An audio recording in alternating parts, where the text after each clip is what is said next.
Charlemagne. Voici un homme entouré de légendes. L'empereur à la barbe fleurie, le créateur de l'école. Essayons de retracer ensemble certains épisodes de sa vie que nous connaissons avec précision.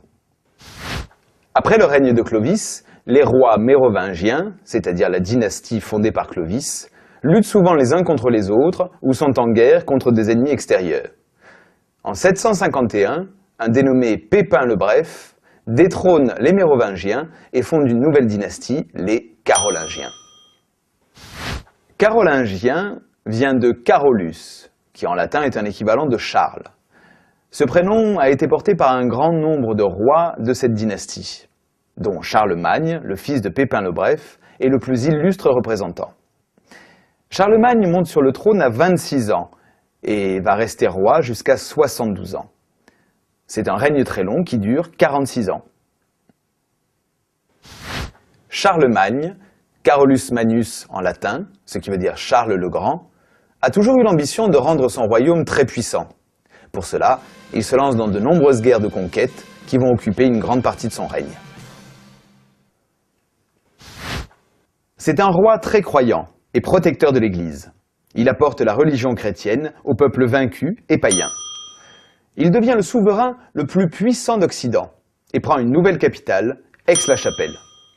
Le pape le couronne empereur le 25 décembre 800 à Rome.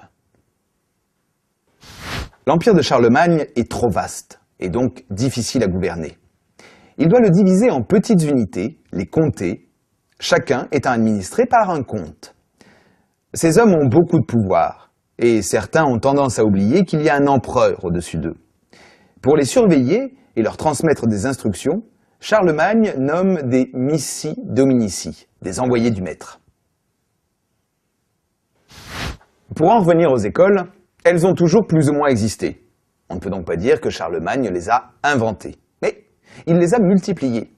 En effet, il a toujours regretté de ne pas avoir pu étudier pendant son enfance. Alors à 40 ans, il rattrape le temps perdu en s'entourant de professeurs qui vont lui apprendre entre autres le latin, le grec, l'écriture, le calcul, l'astronomie. Enfin instruit, Charlemagne va ressentir une grande satisfaction qu'il voudra transmettre au plus grand nombre. Il va donc ouvrir de nouvelles écoles dans les églises et les monastères afin que les enfants, riches ou pauvres, aient le droit d'apprendre. Souviens-toi, Charlemagne est un roi de la dynastie des Carolingiens. C'était un grand conquérant qui réussit à agrandir son royaume. Il favorisa aussi le christianisme et fut sacré empereur par le pape en 800.